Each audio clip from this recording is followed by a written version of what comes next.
హల్లెలూయా.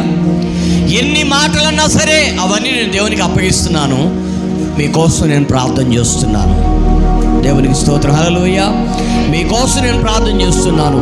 మీ క్షేమమే నా క్షేమం, మీ మేలే నా మేలు, మీ ఆస్తే నా ఆస్తి, మీ సౌభాగ్యమే నా సౌభాగ్యం అని చెప్పి దేవుడు చెప్పినట్లుగా యోబు నీ స్నేహితుల కొరకు నువ్వు వెళ్ళి ప్రార్థన చేయి అని చెప్పగానే దేవుని మాట తప్పకుండా, దేవుడు చెప్పిన మాటను తప్పకుండా వెంటనే యోబు వెళ్ళి తన స్నేహితుల నిమిత్తం ప్రార్థన చేస్తే ఎన్నంతల ఆశీర్వాదం వచ్చింది ప్రియులారా?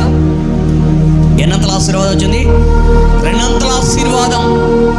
నా ప్రియ దేవుని బిడ్డలారా, ఒక పశువును వధించడానికి, బలిపీఠం కట్టడానికి, బలి పశువు మీద కట్టెలు పెట్టడానికి, మళ్ళీ ఆ పశువు ఎలా ఉందో అలాగే మళ్ళీ బలిపీఠం మీద పేర్చడానికి ఇంచుమించుగా ఒక బలి పశువును కొయ్యడానికి నీకు 4 గంటల సమయం పడితే మళ్ళీ బలిపీఠం కట్టడానికి ఎంత సమయం పట్టాలి, బలిపీఠం మీద కట్టెలు పేర్చడానికి ఎంత సమయం పట్టాలి, మరలా కట్టెలు నరుకునేయడానికి ఎంత సమయం పట్టాలి, మరలా దేవునికి ప్రార్థన చేయడానికి ఎంత సమయం పట్టాలి? మరి ఆ సమయానంతా కూడా యోబు దేవుని సన్నిధిలో సద్వినియోగం చేసుకుని దేవుని సన్నిధిలో మోకాళ్ళు వేసి తన స్నేహితుల కొరకు ప్రార్థన చేస్తే దేవుడు ఎవరిని ఆశీర్వదించాడు? ఎవరిని ఆశీర్వదించాడు అంటే నీ సహనాన్ని కూడా దేవుడు పరీక్షిస్తున్నాడు. నీ సహనాన్ని కూడా పరీక్షిస్తున్నాడు.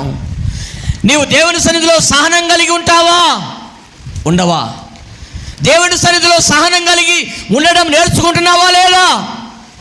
ఆ సహనాన్ని బట్టి కూడా దేవుడు నిన్ను పరీక్షించి నీ జీవితంలో దేవుడి కార్యం చేయడానికి సిద్ధంగా ఉన్నాడు. హల్లెలూయా.